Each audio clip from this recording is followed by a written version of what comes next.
Oregon Campus, it's your weekly three things update. Number one, what are all these numbers? I'm glad you asked. We're celebrating attendance. We've been tracking attendance since the first weekend of the year over there. And what you'll see here is that for the last 9 weekends, we've either been at or above last year's attendance for that same weekend. That's a big deal. I want you to look at this, though. If you look at starting from Halloween weekend all the way to At the Movies week 3, this past weekend, we are averaging over 67 people higher per weekend than we did last year for the same weekend. That is a huge number. It's a huge number. It's a big deal. It's a lot to celebrate. Why? Not because we're just in it for the numbers. We're not.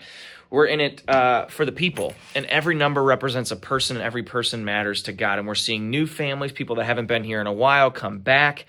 It's an awesome time to be involved here at the Oregon campus. So what do we do with this? First, we celebrate, because one of our values is to celebrate progress. We're seeing awesome progress here at the campus, so we want to celebrate. 2, we want to say thanks to God. He's been doing some awesome things. He's been blessing our invites. He's been bringing people back and bringing people for the first time to church.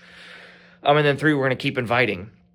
Keep pushing, keep inviting. This past weekend, the 9 o'clock service, we had to ask people to move in because we wanted to provide more space for people to sit down. That is a big deal. I haven't had to make that request in a few years. So we're celebrating a lot. We're super thankful to God for how he's provided us with the reason to celebrate with the big numbers. And so thank you so much for your invites, for the prayers, and for the ways that you're showing up week in and week out. Now, with that, number 2, we have some big upgrades coming to the campus.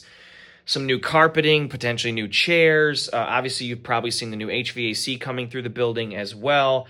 And with that, there's going to be some times in the next couple weeks where we're going to have to shift some things. First thing we're going to have to shift, and this is really a 2 and 3 thing for the weekly 3 things, is that we were supposed to have, oh, there's Seth. We didn't mean to dress the same this weekend either. It just kind of happened. So you got 2 guys with mustaches wearing the same thing. It's, a little weird, but we're going to go with it. Anyway, with all of that, not to distract you at all, we are going to have to adjust the time that we decorate for Christmas. Previously, you probably heard we were going to decorate on December 2nd in the evening. Now we probably won't be able to do that. We'll have some updates as soon as I know, you'll know. But potentially that's going to be the week that we're going to strip all the carpet out of the lobby and replace it with some polished concrete, potentially do the carpet in the auditorium. There's going to be all kinds of cool upgrades coming to the campus over the next few months. So hold on that December 2nd date. I will hopefully have a better update for you this week, if not by next week. Keep inviting, keep praying. God's doing awesome things. We will see you next week for week 4 of At the Movies.